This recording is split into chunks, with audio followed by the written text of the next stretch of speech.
이 시간 저에게 주신 하나님의 말씀은 민수기 26장 63절에서 65절까지의 말씀입니다.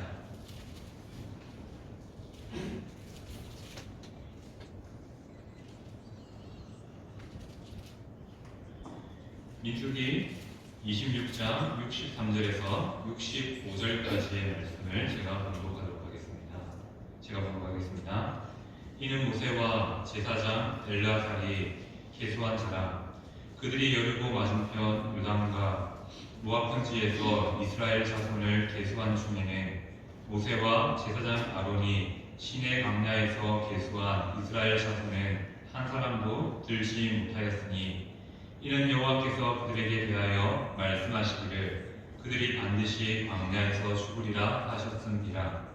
이러므로 여분네의 아들 갈렙과 눈의 아들 여호수아 외에는 한 사람도 남지 아니하였더라. 아멘. 우리는 무엇을 보느냐에 따라서 우리의 삶이, 믿음이 결정되게 되어 있습니다. 우리가 괜히 부모를 닮았다는 것이 아니라 우리가 가정생활을 통해서 부모님의 모습을 보면서 자녀가 자연스럽게 부모님의 모습을 닮아가게 되어 있습니다.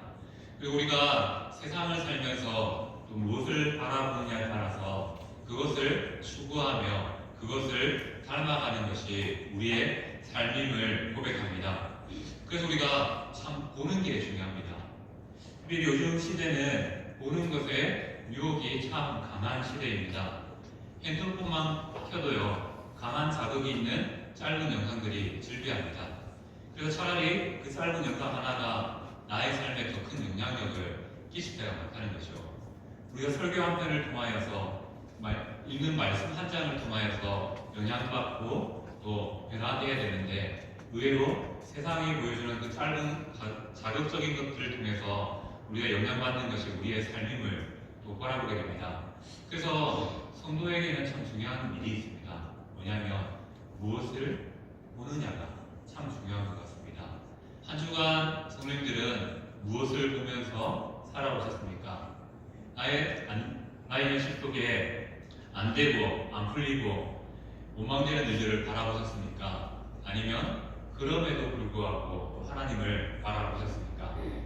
오늘 말씀의 요지는 하나님께서 주신 믿음으로 나의 삶을, 세상을 바라보자라는 요지로 오늘 주어진 말씀을 함께 살펴보고자 합니다.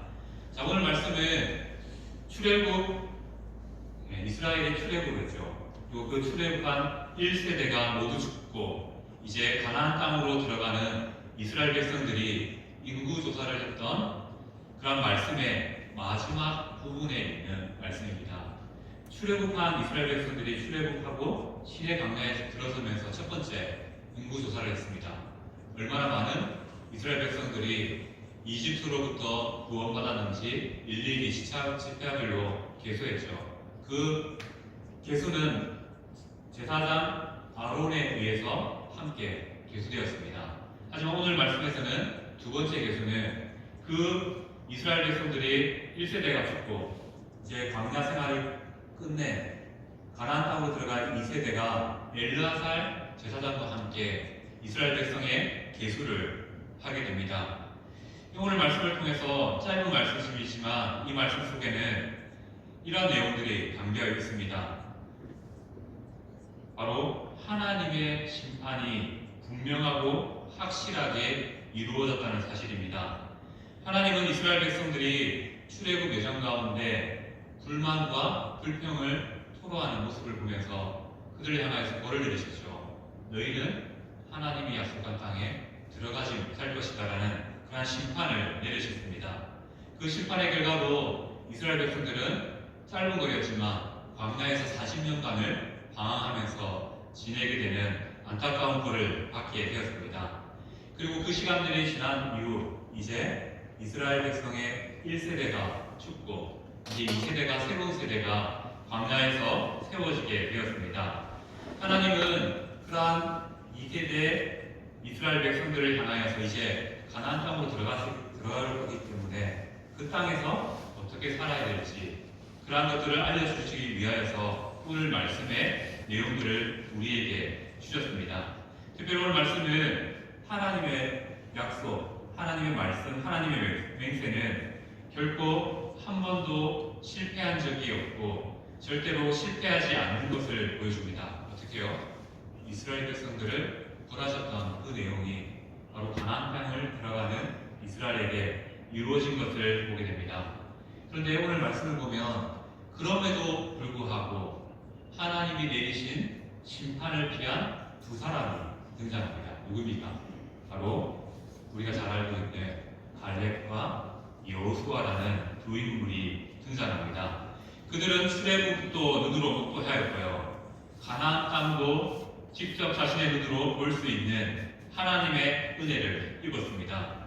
오늘 우리는 이 갈렙과 여호수아의 신앙을 통하여서 우리의 신앙을 점검하는 시간을 갖도록 하겠습니다. 특별히 말씀 가운데 하나님의 뜻이 온전히 우리들에게 전해짐을 통하여서 오늘 이 시간이 나의 신앙이 한 번 더 성장이 있고 또 조금 더 자랑이 있는 그런 귀한 자리가 되기를 간절히 소망합니다. 먼저 우리가 살펴볼 것은 두 인물 중에 여호수아의 믿음을 살펴보고자 합니다. 하나님은 모세를 통해서 이스라엘 백성들을 출애굽시켰습니다. 그 모세, 우리가 대단한 인물이라고 생각되어지지만 우리가 잘 알다시피 모세가 하나님 앞에 섰을 때 저는 말을 못합니다. 두려운 사람입니다. 사람 앞에 서는 것이 무서운 사람입니다. 라고 고백했습니다. 하지만 하나님께서는 그 모세를 향하여서 은혜를 더하여 주심을 통하여서 그가 자신의 실력과 자신의 가진 것으로 섬기는 것이 아니라 하나님이 주신 힘으로 하나님이 보여주신 것으로 섬기게 만들어 주셨습니다. 그렇게 모세를 이스라엘의 출애굽의 영웅으로 만드셨지요. 그리고 그 출애굽을 모세를 통해서 이루셨습니다. 하지만 정작 모세 그 자신과 출애굽을 경험했던 1세대는 가나안 땅을 밟지 못한 채 광야에서 운명을 다하게 되었습니다. 하나님께 불평하고 불순종했던 이스라엘에게는 가나안 땅을 밟는 특권을 내려주지 않으셨다는 것이죠. 그 내용이 오늘 65절 말씀에 나타납니다. 바로 그들이 반드시 광야에서 죽으리라 하셨습니다. 이 말씀을 하나님께서 친히 이루어 주셨다는 것이죠. 하나님은 그럼에도 불구하고 하나님이 주신 약속과 은혜를 이루시기 위하여서 다음 세대인 이스라엘의 출애굽 2세대를 세우시기를 원하십니다. 그리고 그 2세대를 가나안 땅으로 인도하십니다. 이제 이 가나안 땅의 인도가 모세의 리더십에서 여호수아의 리더십으로 옮겨지게 됩니다. 오늘 말씀은 바로 모세의 리더십이 여호수아에게로 승계되기 직전의 말씀입니다. 그리고 오늘 65절의 뒷부분에 나오는 여분의 아들 갈렙과 눈의 아들 여호수아 외에는 한 사람도 남지 않았다. 가나안 땅에 들어가지 못했다라는 이 말씀이 민수기에 보면 5차례 등장합니다. 5차례 등장합니다. 이것은 무엇입니까? 이 사실이 이스라엘 백성에게 중요하다는 것을 의미합니다. 물론 정확한 말씀은 아니지만 이 내용입니다. 갈렙과 여호수아는 가나안 땅에 들어갔다 라는 말씀이 5차례 등장하는 것이죠. 그리고 우리가 이 갈렙과 여호수아가 가나안 땅으로 들어갈 수 있었던 이를 민수기 13장에서 우리는 마주하게 됩니다. 무슨 사건입니까? 바로 이스라엘 백성들이 시파에서 한 사람 한 사람을 뽑아서 12사람을 어디로 보냅니까? 가나안 땅을 정탐하기 위해서 보내게 됩니다. 12시파에서 선출된 12사람은 가나안 땅에 들어가서 가나안 땅이 어떠한 땅인지 보고 거기에 사는 거주민들이 어떠한 사람들인지 보고 오는 사명을 받았습니다. 그들은 40일 동안 그 땅을 돌아보면서 이 땅이 어떠한 뜻인지를 돌아와 보고하게 됩니다. 그런데 이 보고가 둘로 나누게 되죠. 10사람의 보고와 2사람의 보고로 나눠지게 됩니다. 10사람들은 무엇을 보고했습니까? 그들이 눈으로 보았던 그 사실을 있는 그대로 보고했습니다. 틀린 복음이가 바른 복음이가? 바른 복음이다. 바른 복음이다. 그들이 보고한 것은 무엇입니까? 그들이 보고한 것이 맞다는 것을 증명하기 위해서 그들은 큰 짝대기에 그곳에서 채취한 과일을 입고 왔습니다. 이 큰 과일을 봐라. 바로 하나님께서 약속한 땅이 맞다. 이 땅은 정말로 복을 받은 땅. 하나님께서 주신다고 했던 땅이 맞다는 것을 보여주셨습니다. 하지만 그들은 플러스를 했죠. 그들이 보았던 것을 더불어 말합니다. 무엇입니까?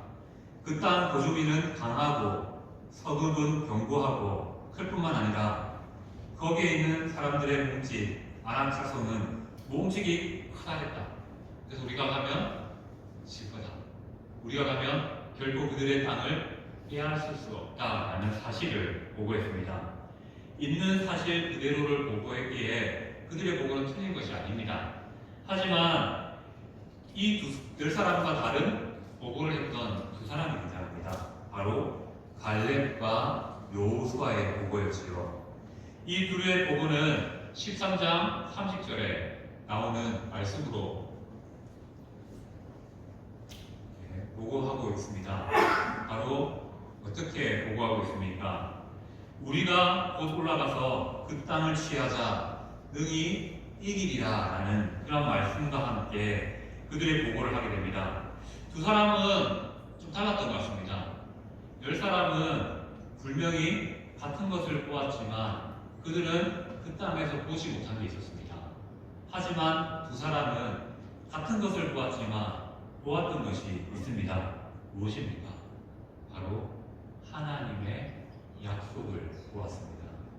하나님을 보았다는 것이죠. 하나님의 눈으로 곧 믿음의 눈으로 그 땅을 바라보았기 때문에 그 땅을 취하자 능히 이기리라 라는 말을 할 수 있었던 것이죠. 오늘 말씀을 통해서 정말 하나님께서 우리의 삶에 원하시는 것이 무엇인지를 생각합니다. 바로 믿음이죠. 그 믿음은 무엇입니까? 무엇을 바라보는 믿음입니다. 무엇을 바라보는 삶이냐를 우리의 삶에 말씀하고 계십니다. 하나님은 믿음의 세대를 세우시기 원합니다. 바로 달라진 현재를 살아갈 수 있는 새로운 세대이죠. 그 새로운 세대에게 필요한 것이 무엇입니까? 믿음입니다. 그 믿음을 보여주기 위하여서 하나님께서는 가나안 12정착의 이야기를 오늘 말씀 속에, 성경 속에 담고 계시다는 것이죠. 먼저 우리가 믿음의 눈을 소유했던 여호수아를 한번 살펴보길 소망합니다. 자, 여호수아의 원래 이름이 무엇입니까? 아십니까? 원래 이름은 호세아입니다. 호세아. 맞죠? 호세아의 뜻은 구원이라는 뜻을 갖고 있습니다. 그리고 모세는 이 호세아를 불러서 하나님의 일을 감당하는 사람을 세우기 위해서 이름 바꾸어 부르게 됩니다. 그 이름이 무엇입니까? 여호수아. 호세아에 하나님을 붙인 거죠. 하나님을 붙여서 여호수아라는 이름을 부여했습니다. 뜻은 무엇이겠습니까? 하나님을 붙였기 때문에 하나님은 구원이시다 라는 이름을 붙이게 되었습니다. 바로 모세를 통해서 하나님은 여호수아라는 이 인물의 호세아로 살았던 그의 인생에 하나님을 더하심을 통하여서 여호수아가 되게 하셨다는 것이죠. 그리고 하나님께서는 그의 인생에 하나님을 더하신 삶을 살게 하셨다는 것입니다. 또 그리고 이 이름과 함께 성도님들께 문제를 하나 내보겠습니다. 호세아, 여호수아와 같은 이름을 가지신 분이 계십니다. 혹시 누군지 아십니까? 바로 마태복음 1장 21절 보면요, 그가 자기 백성을 그들의 죄에서 구원할 자이십니다 라는 뜻을 가진 이름이 계십니다. 누굽니까? 예수님이시죠. 바로 성경에서 호세아, 여호수아, 예수와는 다 구원이라는 이름을 가진 그런 이름입니다. 그들이 상황과 또 그들의 언어를 따라 조금 다르게 표현되었지만 결국 다 구원이라는 이름을 가지고 있다는 것이죠. 여호수아는 바로 출애굽한 이스라엘을 믿음의 눈으로 구원할 자로 하나님께서 세우신 인물입니다. 온 세상을 구원하기 위해서 하나님께서 예수님을 보내셨던 것처럼 하나님께서는 이스라엘을 특별히 출애굽한 2세대 이스라엘을 구원하시기 위하여서 여호수아를 그 땅 가운데 이스라엘 가운데 보내주셨다는 것이죠. 왜 여호수아는 그렇게 하나님께 사용될 수 있었습니까? 우리가 이 사실을 기억할 필요가 있습니다. 그는 그의 인생에 믿음이라는 안경을 낄 수 있었습니다. 물론 그 시대는 안경이 없었겠죠. 하지만 그 믿음이라는 안경을 통해서 그는 눈앞에 보여진 환경들을 바라보는 것이 아니라 항상 그 환경 뒤에 계시는 하나님을 바라볼 수 있습니다. 그리고 또 하나님이 주신 약속을 바라볼 수 있었다는 것이죠. 그렇기에 여호수아가 하나님이 사용하시는 인물로 세워질 수 있었다는 것입니다. 만약 우리의 삶을 한번 생각해 봅시다. 우리의 삶도 마찬가지라고 생각했습니다. 우리가 믿음의 안경을 끼고 우리의 삶을 바라볼 수도 있고요. 열 지파의 정탐꾼처럼 세상을 바라보는 그런 시각으로 우리의 삶을 바라볼 수도 있을 것입니다. 만약에 성도님들의 삶 가운데 힘들고 감당하기 어려운 일이 일어났다고 생각해 보십시오. 뭐 재정적인 문제일 수도 있고요. 또 작은 다툼일 수도 있고 또 육신의 연약함일 수도 있습니다. 만약 우리가 열 정탐꾼과 같은 믿음을 가졌다면, 시선을 가졌다면 우리는 어떻게 이 일을 내 삶에 닥친 그 일들을 해석하겠습니까? 답은 이럴 것 같습니다. 하나님께서는 왜 나에게만 시련을 주시냐라고 당장 불평하게 될 것입니다. 그리고 내 삶에 힘든 일, 어려움이 있는 거 보니까 하나님이 계시지 않는 것이 분명한 것 같다는 그런 어리석은 생각들이 들게 될 것입니다. 하지만 갈렙과 여호수아와 같이 믿음으로 하나님을 바라보는 그 시각으로 그 상황을 해석하면 어떨까요? 하나님이 분명히 이 일을 통해서 나를 성장시키실 것이다 라고 생각할 수 있습니다. 보다는 하나님이 나를 성장시키기 위한 그러한 하나님의 도구라는 사실을 깨닫게 됩니다. 어떻게 하면요? 우리가 믿음으로 우리의 삶에 일어나는 문제들을 바라보면 그렇다는 겁니다. 하지만 그 믿음을 빼버리면요, 우리의 삶에 일어나는 일들 때문에 원망하는 일들 많습니다. 불평할 일들 많거든요. 하나님이 안 계신 것처럼 보여지는 그런 일들이 너무나 많이 보여지게 됩니다. 여호수아가 이스라엘의 두 번째 지도자가 될 수 있었던 것은 바로 그가 가진 믿음의 눈 때문이었다는 사실을 우리는 기억해야 됩니다. 그리고 하나님께서는 이 믿음의 눈을 가진 여호수아를 가나안 땅 정복 전쟁의 지도자로서 세워주시고 그 땅을 친히 능히 취하게 만드시는 그런 은혜를 더하여 주셨다는 것이죠. 믿음의 눈으로 볼 수 있는 성도라면요, 하나님께서 반드시 여호수아처럼 우리를 들어 쓰신다는 사실입니다. 우리의 모든 상황에서 우리는 하나님을 바라보는 훈련이 필요합니다. 내 인생을요, 나의 생각과 나의 마음으로 해석하면요, 답이 긍정적으로 나오지 않습니다. 왜 이래? 난망하고요. 하나님 안 보인다라는 그 때문에 하나님과 더 멀어질 수밖에 없다는 것입니다. 그래서 여호수아처럼 우리에게 필요한 믿음은 무엇입니까? 하나님을 바라봄으로 우리의 인생을 해석하는 그 믿음의 눈이 필요하다는 겁니다. 그 믿음의 눈으로 우리의 삶을 바라보면요, 하나님이 보면요, 거기서 탑을 얻게 됩니다. 그리고 거기서 우리의 신앙이 시작되게 됩니다. 그리고 거기서 놀라운 회복을 보게 된다는 것이죠. 두 번째 우리가 바라볼 인물은 갈렙이라는 사람의 모습이고 믿음입니다. 갈렙은 어떤 사람입니까? 갈렙 역시 12정탐꾼 중에 한 명이었습니다. 12정탐꾼이 가나안 땅이 정복할 수 없는 땅이라고 고백할 때 갈렙은 어떻게 했어요? 자신의 옷을 찢으면서 10명의 보고를 질책하였습니다. 그럼에도 불구하고 우리는 반드시 승리한다라는 사실을 전한 자가 바로 갈렙이었습니다. 하나님은 이러한 갈렙에게 가나안 땅을 밟을 수 있는 은혜를 내려주셨습니다. 어떻게 보면요, 믿음의 눈을 통해서 보면요, 여호수아보다 더 대단한 인물이 갈렙입니다. 왜냐하면 그는 그 안에 있는 확신 때문에 옷을 찢으면서까지 이스라엘 백성들에게 바른 것들을 전달한 강력한 믿음을 가진 사람이었기 때문입니다. 그리고 그는 이스라엘 가나안 정책 때에도 여호수아와 함께 앞장선 인물이라는 사실을 우리는 너무나 잘 알고 있습니다. 그리고 전복 전쟁이 맞춰지면서 가나안 땅을 지파별로 분할할 때 또 대단한 믿음의 사람이 등장하죠. 누굽니까? 바로 갈렙입니다. 다른 지파들은 다 헤브론 땅을 거부했습니다. 왜 거부했습니까? 이유는 그 땅에는 아낙 자손 중에 가장 강력하고 큰 사람들이 살아가는 겁니다.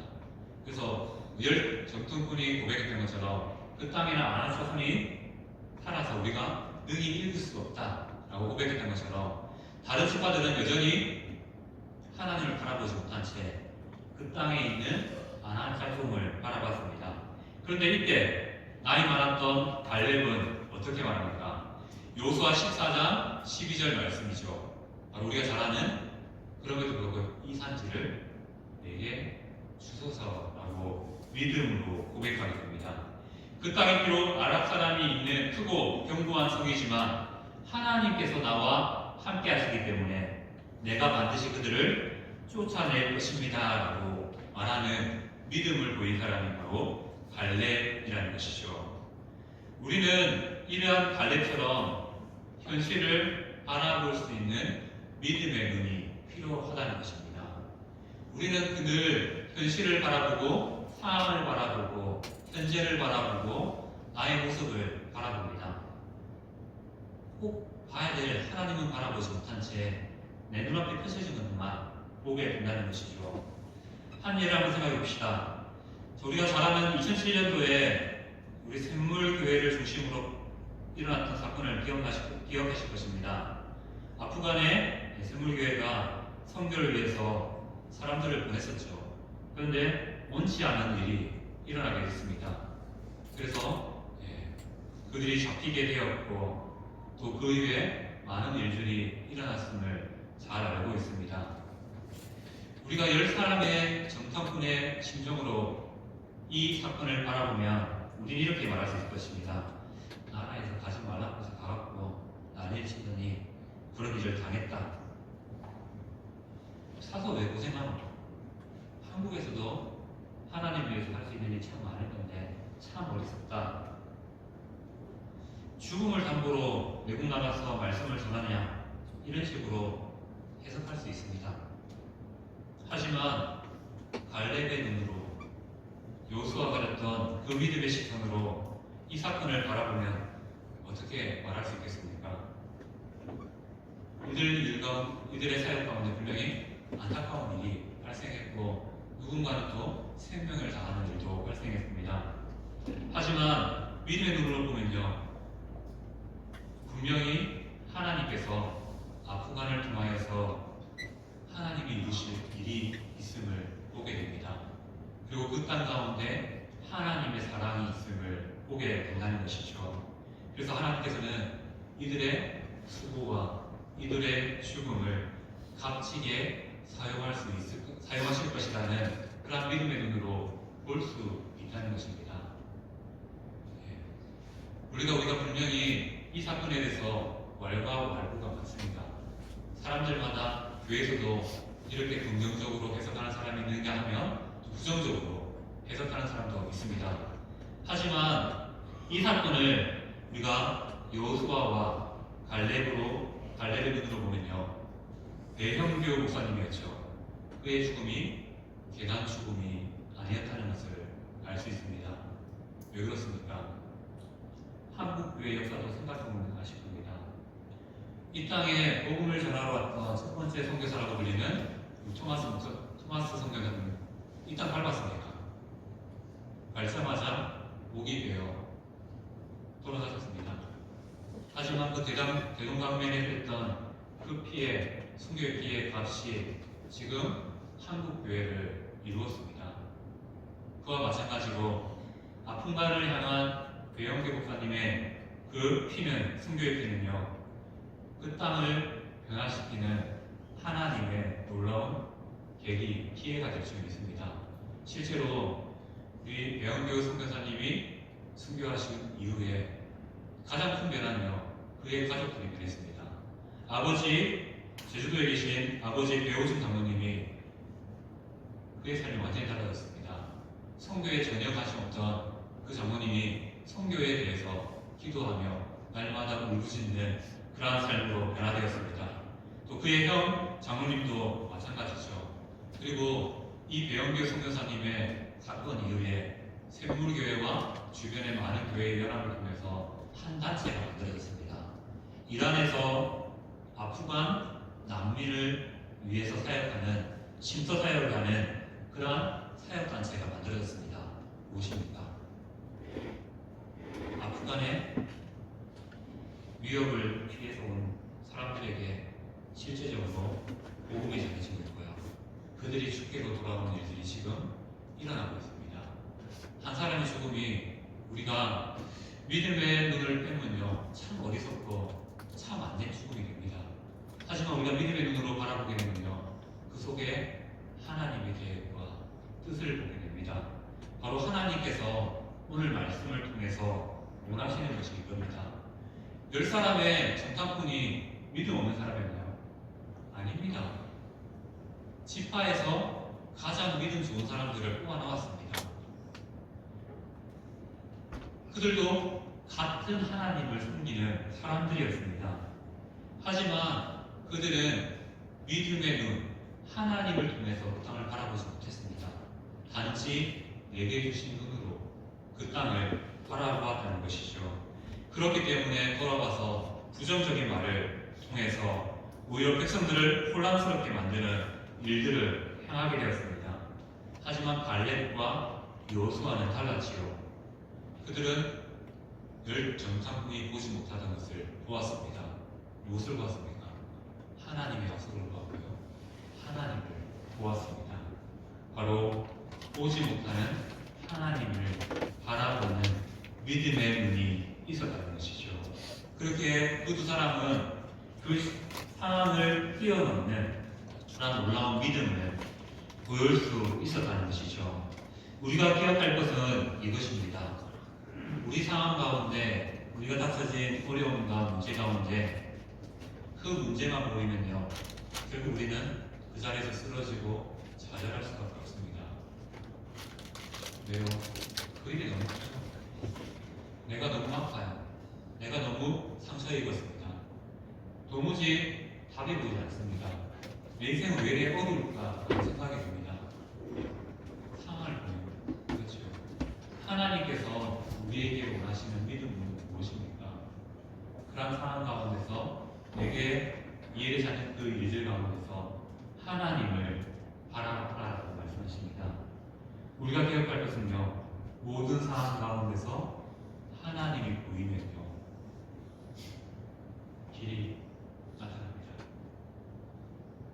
그 상황이 승리로 바뀌게 됩니다. 하나님이 보이면요, 그 상황이 나를 지치고 좌절하게 만드는 상황이 아니라요, 다시 일어설 수 있는 힘을 주시는 그런 놀라운 자리가 된다는 것입니다. 그래서 오늘 말씀을 통해서 정말 하나님께서 원하시는 것은 이것입니다. 우리 안에요, 신앙생활에 대한, 신앙에 대한 그런 마음들 아마 이 자리에 다 계실 겁니다. 정말 근데 하나님께서 우리에게 원하시는 것은 무엇입니까? 모든 상황을 하나님을 통해서 해석하는 그 믿음을 원하십니다. 바로 오늘 우리는 갈렙과 여호수아를 통해서 믿음의 눈으로 바라볼 수 있는 신앙을 배워야 합니다. 바로 신앙의 2세대, 출애굽한 이스라엘 백성들이 지나가고 가나안 땅에서 살아야 될 그 다음 세대를 세우는 일을 감당해야 된다는 것입니다. 성경에서 말하는 다음 세대는요, 우리가 말하는 다음 세대와 다릅니다. 우리가 교회가 말하는 다음 세대는 우리 주일학교, 중고등부 청년들을 다음 세대라고 부르죠. 하지만 성경에서 말하는 다음 세대는 무엇을 말합니까? 다른 세대가 있고 다음 세대가 있는데 다른 세대는요, 믿음을 가졌다고 말하지만 열정상품처럼 하나님을 바라보지 못하는 사람을 다른 세대로 말합니다. 하지만 갈렙과 여호수아처럼 하나님을 바라볼 수 있는 사람들을 다음 세대라고 말합니다. 이 시간 간절한 소망은 이것입니다. 늘 푸른교회에 속한 성도님들은 다음 세대가 되셔야 됩니다. 믿음으로 하나님을 바라봄으로 현실을, 문제들을 바라볼 수 있는 그러한 믿음의 사람이 되어야 되는 것이죠. 하나님을 바라보면 우리는 쉽게 내 앞에 주어진 상황 가운데 타협하지 않을 수 있습니다. 한 번 넘어지면 두 번째 넘어지면 너무 쉽습니다. 근데 그 한 번 넘어짐을 거부할 수 있는 것이 바로 우리에게 있는 하나님을 바라보는 믿음이라는 사실을 기억하시길 바랍니다.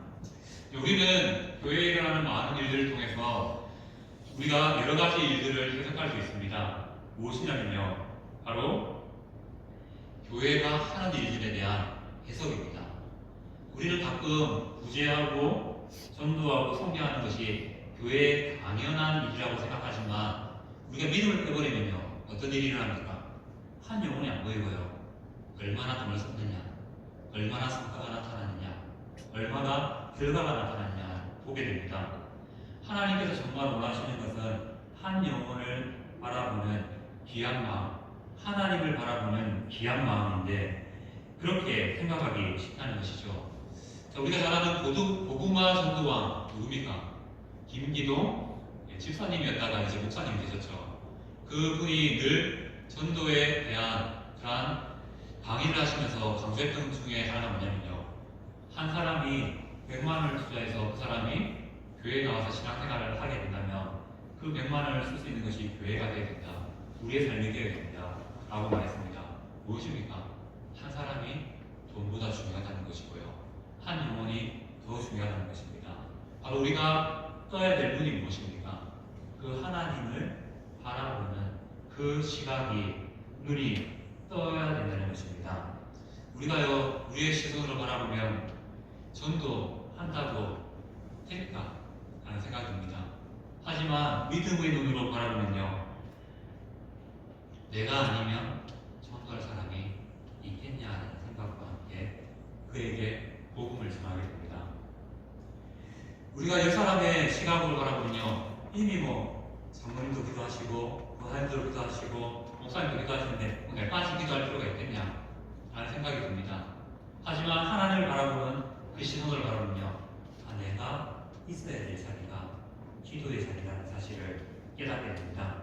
바로 모든 일들 앞에 하나님을 바라봄을 통하여서 우리의 인생이 새롭게 해석되게 된다는 것이죠. 자, 오늘 말씀 늘 들어왔던 말씀이고요, 또 저도 몇 번째 말했던 말씀일 수도 있습니다. 하지만 오늘 이렇게 말씀을 준비한 이유는 간단합니다. 여러분들 이 자리에 안에 성도님들 들으셔야 되겠지만요, 저는 저한테 하는 말입니다. 하나님께서 제게 하시는 말씀으로 저에게 지금 선포하고 있는 겁니다. 눈앞에 보이는 것들이 긍정적이지 않을 수 있습니다. 눈앞에 보이는 현실들이 참 어렵다라고 생각해 주실 수도 있습니다. 하지만 우리는요, 그것을 바라보는 자가 아니라 하나님을 바라보는 자입니다. 이 땅 가운데 우리 교회를 세우신 그 하나님의 뜻을 바라보는 자입니다. 그 뜻을 바라보면요, 소망이 보입니다. 우리 안에 식어졌던 열정이 다시 회복됩니다. 그리고 힘이 생겨납니다. 그 힘을 얻기 위하여서 우리가 다시 한 번 더 믿음의 안경을 낌을 통하여서 하나님을 바라볼 수 있는 그러한 신앙의 사람들 되시기를 간절히 소망합니다. 그리고 더 간절하면요, 우리가 하나님을 바라보면서 다음 세대가 되시길 바랍니다. 그래서 그 다음 세대가 됨을 통하여서 우리 정말로 이제 교회로 말하면 그 다음 세대를 세울 수 있는 교회가 우리들 주로 교회가 되기를 간절히 소망합니다. 아멘.